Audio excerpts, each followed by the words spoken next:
அஸ்ஸலாமு அலைக்கும் students and friends. உங்கள் அனைவரின் மீதும் எல்லாம் வல்ல ஏக இறைவனின் அன்பும் ஆதரவும் என்றென்றும் உண்டாவதா என்று நாம் மைக்ரோபேஸ் சேனலின் சார்பாக இறைவனை பிரார்த்தித்துக் கொள்கிறோம். கன்செப்டை பொறுத்த வரையில் உண்மையில் கார் ஓட்டுறதும் எக்ஸஸில் நீங்கள் ஒர்க் பண்ணுறதும் ஒன்று தான். கார் ஓட்டுறதுக்குரிய டெக்னிக்கை நீங்கள் பக்கமாக பார்த்து எத்தனை டிகிரி நீங்கள் முடிச்சிருந்தாலும் சாவியை அவங்களோட கையில் தந்து ஓட்டுங்கன்னு சொல்லி காரை தந்தால் அதுக்கு முதல் டிரைவிங் சீட்டில் உட்காராதவரோட நிலைமை எப்படி இருக்குமோ அதே நிலைமை தான் இந்த எக்ஸஸ் படிக்கிறதும். இதுக்கு உண்மையில் நாங்கள் எவ்வளோ தான் நாங்கள் உங்களுக்கு விளங்கப்படுத்தியும் வேலையில் நீங்கள் மவுஸை பிடிச்சி கம்ப்யூட்டரில் உட்காந்து எக்ஸஸுக்குரிய ஒரு ப்ரோக்ராம் ஒன்றை நீங்களாக செய்ய தொடங்கும் வரைக்கும் அது உங்களுக்கு விளங்குறது கஷ்டமாகத்தான் இருக்கும். டிரைவிங் சீட்டில் உட்காந்து கார் ஓட்ட தொடங்குற ஒருத்தர் என்னென்ன விதமான பிரச்சனைகளுக்கு முகம் கொடுப்பாரோ இதே மாதிரி பிரச்சனைகளை நீங்கள் எக்ஸஸ்லையும் முகம் கொடுக்க வேண்டி வார நேரங்களில் தான் உங்களுக்கு எக்ஸஸில் இருக்கக்கூடிய அனுபவங்கள் அதிகரிக்கும். எந்த அளவு அனுபவங்களை நீங்கள் பெற்றுக்கொள்கிறீங்களோ அந்த அளவுக்கு இந்த பாடம் கிளியராக விளங்கிடுச்சுன்றது தான் அர்த்தம். எக்ஸஸ் பாடத்தை நீங்கள் ஒர்க் பண்ணுற நேரம் கட்டாயம் கம்ப்யூட்டர் ஒன்றில் உட்காந்து நீங்கள் ஒர்க் பண்ண தொடங்குங்க. அதே நேரம் நான் இன்னொரு விஷயம் சொல்லித்தான் ஆகணும். என்னான்னு சொன்னால், இந்த பாடத்தில் வரக்கூடிய தியரியோட சம்மந்தப்பட்ட விடயங்களுக்கு நாங்கள் பெருசாக கன்சென்ட்ரேட் பண்ண மாட்டோம். ப்ராக்டிக்கல் சைடை தான் நாங்கள் பெரிய அளவில் பார்த்து கொண்டு போவோம். என்ன விஷயம்னு சொன்னால், நீங்கள் ப்ராக்டிக்கலுக்குரிய செக்ஷனை நீங்கள் 100% சரியான முறையில் முடிச்சுட்டு தியரிக்குரிய சப்ஜெக்டை நீங்கள் மேலோட்டமாக புத்தகத்துலேருந்து மேலேருந்து கீழே வரைக்கும் பார்த்து கொண்டு வந்தீங்கன்றாலே போதும், உங்களுக்கு அது லேசான முறையில் விளங்கிடும். அந்த ப்ராக்டிக்கலுக்குரிய செக்ஷன்கள் தான் நாங்கள் முழுக்க உங்களுக்கு நாங்கள் செஞ்சு காட்ட போகிறோம். அதை பூரணமான முறையில் அனுபவத்தோடு நீங்கள் படிக்கிற நேரத்தில் உங்களுக்கு இந்த பாடம் தண்ணி மாதிரி ஆகிடும். இந்த பாடத்தில் நீங்கள் இன்ட்ரெஸ்டாக தொடங்கினீங்கன்னு சொன்னால் இதை விட இன்ட்ரெஸ்டான பாடம் உங்களுக்கு இருக்காது. நாங்கள் ஷுவர் பண்ணி சொல்கிறோம். அதை மனசில் வச்சுக்கொண்டு படிக்கிறதுக்கு தொடங்குங்க. நாங்கள் பாடத்துக்குள்ளே போவோம்.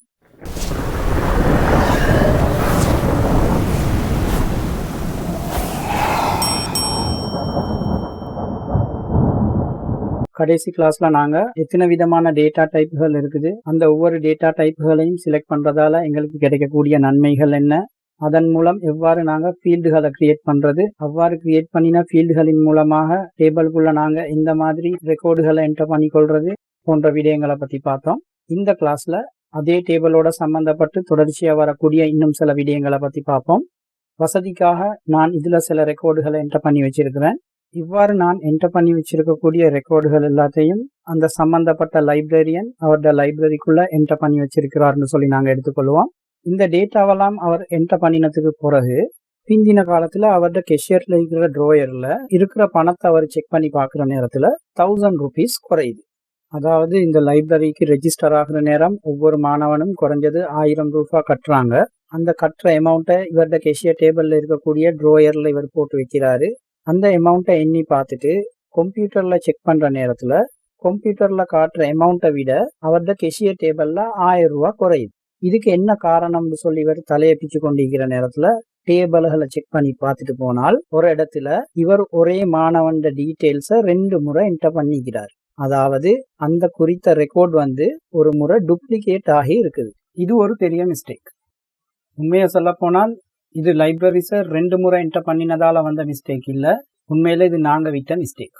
இந்த மிஸ்டேக் ஏன் வருதுன்னு சொன்னால், டேபிள் ஒன்று நாங்கள் கிரியேட் பண்ணுற நேரம் அந்த டேபிளோடு சம்மந்தப்பட்டு வரக்கூடிய ரெக்கார்டுகள் டூப்ளிகேட் ஆகாமல் தடுக்கணும்னு சொன்னால் அதுக்கு நாங்கள் கீ ஃபீல்டு ஒன்று போடணும். இந்த வேலையை நாங்கள் செய்யாமல் ஏற்கனவே டேபிளை கிரியேட் பண்ணது தான் இந்த பிரச்சனை வாரத்துக்கு காரணம். எனவே நாங்கள் கீ ஃபீல்டுகளை எப்படி கிரியேட் பண்ணுறன்றதை விளங்கிக் கொள்வோம். பெரிய வேலையெல்லாம் ஒன்றும் இல்லை. இந்த டேபிளை நான் டிசைன் வியூவில் ஓப்பன் பண்ணிக்கொள்கிறேன். இங்கே வரக்கூடிய ஃபீல்டுகளில் நாங்கள் செலக்ட் பண்ண வேண்டிய ஃபீல்டு எப்படி இருக்கணும்னால், ஒரு நாட்டில் ஒரு ஐடென்டி கார்டு குறித்த ஒரு மனிதனை எப்படி சுட்டி காட்டுமோ, ஒரு பாஸ்போர்ட் ஆஃபீஸில் ஒரு பாஸ்போர்ட் நம்பர் ஒரு குறித்த மனிதனை எப்படி சுட்டி காட்டுமோ அவ்வாறான ஒரு ஃபீல்டாக இருக்கும். ஸ்கூலை பொறுத்தவரையில் நாங்கள் அப்படிப்பட்ட ஃபீல்டோட பார்க்குற நேரம் அது எங்களுக்கு தெளிவாக தெரியக்கூடியது என்னென்றால் அட்மிஷன் நம்பருக்குரிய ஒரு ஃபீல்டாக இருக்கும். அதுதான் தனியான ஒரு மாணவனை சுட்டி காட்டும். எனவே டிசைன் வியூவில் அட்மிஷன் நம்பரை பிரைமரி கீயாக செட் பண்ணுறதுக்காக அந்த அட்மிஷன் நம்பருக்கு பக்கத்தில் இருக்கக்கூடிய பிளாங்க் பாக்ஸில் ரைட் கிளிக் பண்ணினால் பிரைமரி கீன்னு சொல்லி முதலாவது ஆப்ஷன் ஒன்று வரும். இந்த ஆப்ஷனுக்கு மேலே நாங்கள் கிளிக் பண்ணினால் அட்மிஷன் நம்பருக்கு பக்கத்தில் ஒரு சின்ன கீ ஐக்கன் உண்டு, அதாவது ஒரு சாவி ஒன்று நிற்கும். இந்த சாவியை கண்டால் இங்கே நாங்கள் ஐடென்டிஃபை பண்ணிக்கொள்வோம் இந்த டேபிளுக்கு இதுதான் பிரைமரி கீன்னு சொல்லி. ஆனால் நான் இதை இன்னும் சேவ் பண்ணல. நான் சேவ் பண்ணுறேன். பாருங்க என்ன நடக்குதுன்னு பாருங்க. எரர் மெசேஜ் ஒன்று வருது. இந்த எரர் மெசேஜ் என்ன சொல்லுது, The changes you requested to the table were not successful because they would create duplicate values in the index, primary key, or relationship. Change the data in the field or fields that contain duplicate data, remove the index, or redefine the index to permit duplicate entries and try again சொல்லி சொல்லுது. அதாவது இந்த டேபிளில் எங்களுக்கு primary கீயை set பண்ண இயலாது. காரணம் என்னன்னு சொன்னால் இந்த டேபிளுக்குள்ள டூப்ளிகேட் வேல்யூஸ் இருக்குது.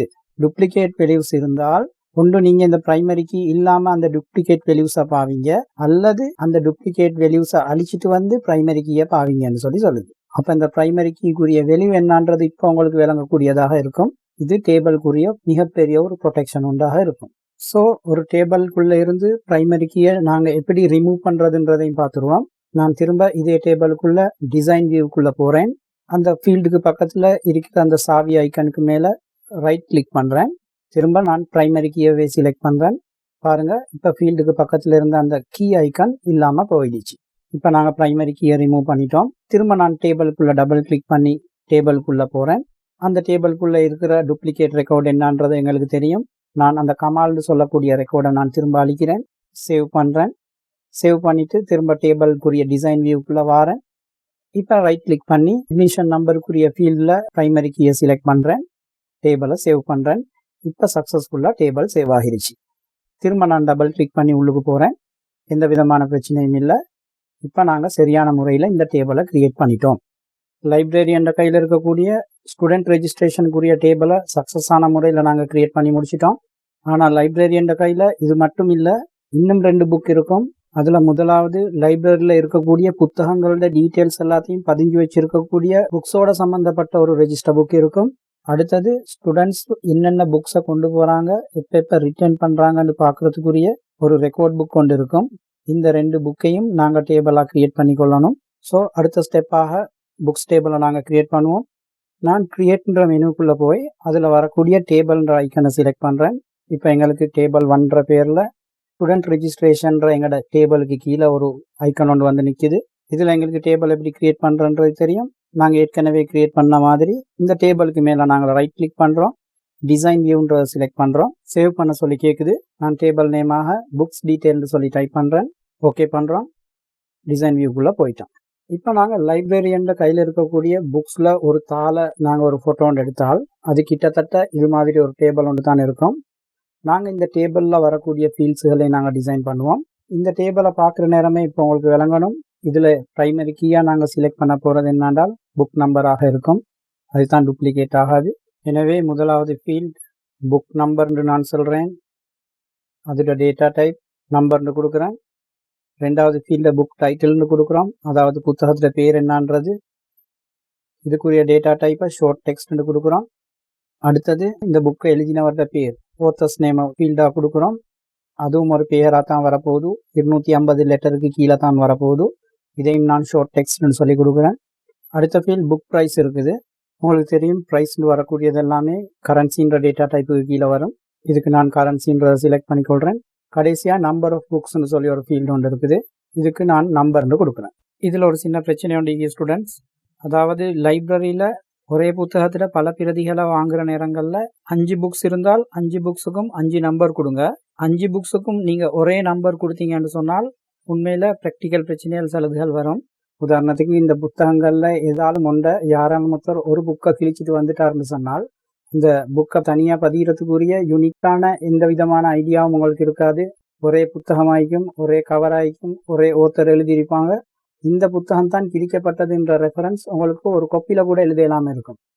எனவே ஒவ்வொரு புத்தகத்துக்கும் தனித்தனியாக நம்பர் பண்ணுறது தான் நல்ல ஒரு சிஸ்டமாக இருக்கும். அதை மனசில் வச்சுக்கோங்க. மற்றபடி நாங்கள் படிக்கிறதுக்காக எழுதுகிற ஒரு சின்ன ப்ரோக்ராம் இது. நாங்கள் இதே மாதிரி செஞ்சு கொண்டு போவோம். டிசைன் பண்ணி முடித்த கையோட கட்டாயமாக மறக்காமல் ப்ரைமரி கீயை செட் பண்ணி கொள்ளணும்.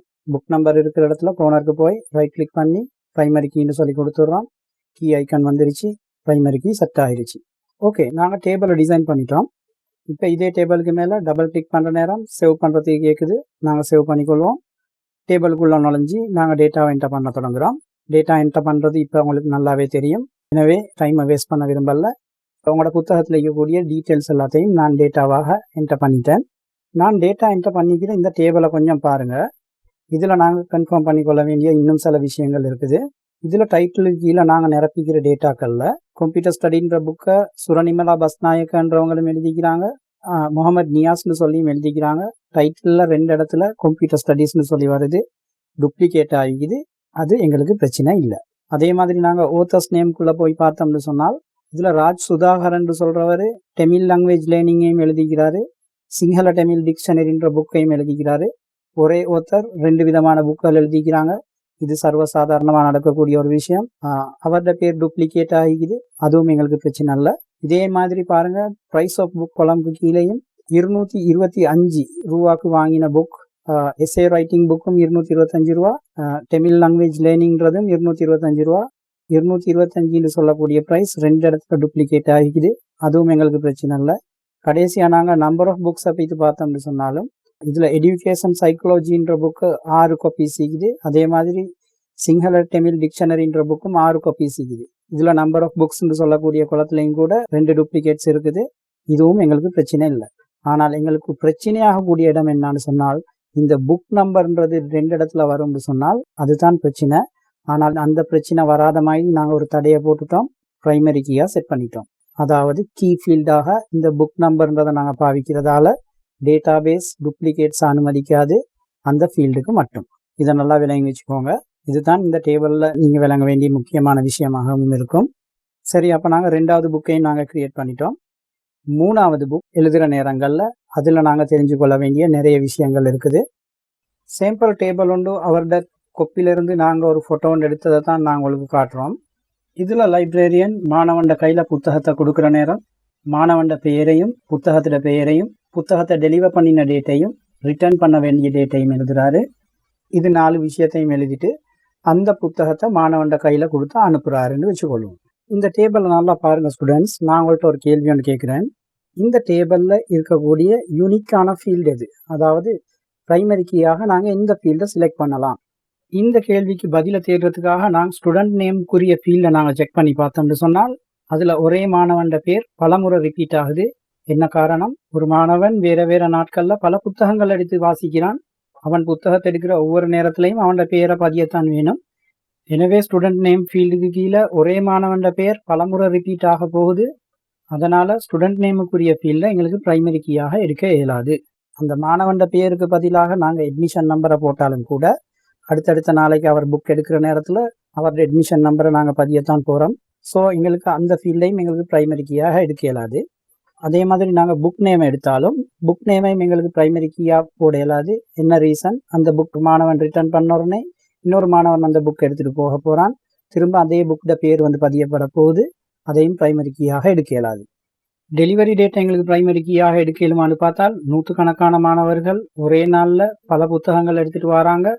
அவங்க ஒவ்வொருத்தருக்கும் நாங்கள் அதே டேட்டை போட்டு தான் புத்தகத்தை ரிலீஸ் பண்ண போகிறோம். எனவே ஒரே டேட் திரும்ப திரும்ப ரிப்பீட் ஆக போகுது. இதனால் எங்களுக்கு டெலிவரி டேட்டையும் ப்ரைமரி கீயாக எடுக்க இயலாது. இதே மாதிரி நாங்கள் ரிட்டர்ன் பண்ண வேண்டிய டேட்டை ப்ரைமரி கீயாக எடுக்கலாமான்னு பார்த்தால் அதுவும் இயலாது. புத்தகத்தை எடுக்கக்கூடிய மாணவர்கள் 2 கிழமையில் திருப்பி கொண்டாந்து தரணும்னு சொல்லித்தான் நாங்கள் எல்லா மாணவர்களுக்கும் எழுதி கொடுப்போம். எனவே அது பலமுறை ரிப்பீட் ஆகிறதால எங்களுக்கு அதையும் ப்ரைமரி கீயாக எடுக்க இயலாது. ஸோ இந்த இடத்துல நீங்கள் விளங்க வேண்டிய முக்கியமான விஷயம் என்னான்னு சொன்னால், இந்த டேபிளில் ப்ரைமரி கீ இல்லை. அதாவது ப்ரைமரி கீ ஒன்று இந்த டேபிளுக்கு போட இயலாது. ஆனால் இதுக்கு பார்த்த 2 டேபிள்லையும் எங்களுக்கு ப்ரைமரி கீயை செட் பண்ணக்கூடியதாக இருந்தது. மாணவர்களோட டேபிளை பொறுத்தவரையில் ஒரு மாணவனுக்கு ஒரு ரெக்கார்ட் தான் இருந்தது. அதனால் நாங்கள் லேசாக ப்ரைமரி கீயை போட்டுக்கொண்டோம். புக்ஸ் டேபிள் எடுத்து பார்த்தாலும் ஒரு புக்குக்கு ஒரு ரெக்கார்ட் தான் இருந்தது. அந்த டேபிள்லையும் லேசான முறையில் நாங்கள் ப்ரைமரி கீயை போட்டுக்கொண்டோம்.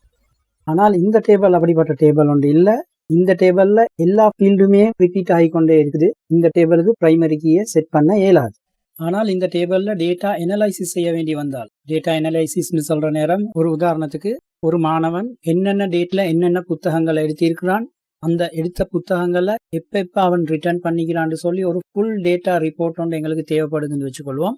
இந்த டேபிளில் நாங்கள் தேடுற நேரம் எப்படி தேடுறது? உண்மையில் கம்ப்யூட்டர் ப்ரோக்ராம் பண்ணி பாவிக்கக்கூடிய ஒரு பெரிய ஸ்கூல் லைப்ரரி ஒன்றுக்கு நீங்கள் போய்த்து பார்த்தீங்க என்றால் உங்களுக்கு விளங்கும். இந்த டேபிளுக்குரிய சைஸ் மிகப்பெரிய அளவில் இருக்கும்.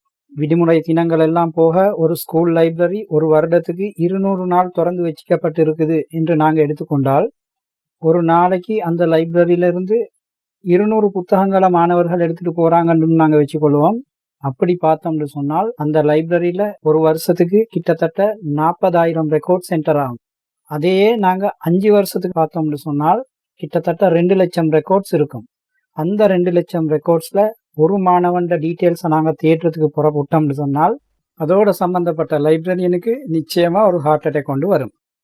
ஆனால் ஸ்டூடெண்ட்ஸ், நீங்க இதை நம்புங்க, நாங்க இந்த சரியான முறையில் நாங்க ப்ரோக்ராம் பண்ணி முடிச்சிட்டோம்னு சொன்னால் எங்களுக்கு ஒரே ஒரு கிளிக்ல, அதுவும் நாங்க ஸ்டூடெண்ட் ரெஜிஸ்ட்ரேஷன் டேபிள்ல போய்த்து நாங்க ஒரு கிளிக்கை பண்ணினோம்னு சொன்னால் அந்த மாணவன் அந்த குறித்த 5 வருஷத்துக்கும் எடுத்த அத்தனை புக்கையும் கம்ப்ளீட் டீட்டெயில்ஸை கம்ப்யூட்டருக்குள்ள ரிப்போர்ட்டாக கொண்டு வந்து சேர்த்துட இயலும். அதை நாங்கள் தெளிவாக செய்கிறதுக்காக வேண்டி நாங்கள் ஸ்டூடெண்ட்ஸ் டேபிளை அல்லது புக்ஸ் டேபிளை இந்த டேபிளோட நாங்கள் எப்படி கனெக்ட் பண்ணுறதுன்ற ஒரு விஷயத்தை நாங்கள் படித்து கொள்ளணும். அதை நாங்கள் படித்து கொண்டோம்னு சொன்னால் இந்த வேலையை எங்களுக்கு லேசான முறையில் செஞ்சிட இயலும். ஆனால் அந்த டேபிள் கனெக்ஷன்களை பற்றி நாங்கள் படிக்கிறதுக்கு டேட்டா பேஸுகளில் சில தன்மைகளை பற்றி நாங்கள் சரியான முறையில் விளங்கி கொண்டால்தான் இந்த டேபிள் கனெக்ஷன்களை எங்களால் சரியான முறையில் உருவாக்க முடியும்.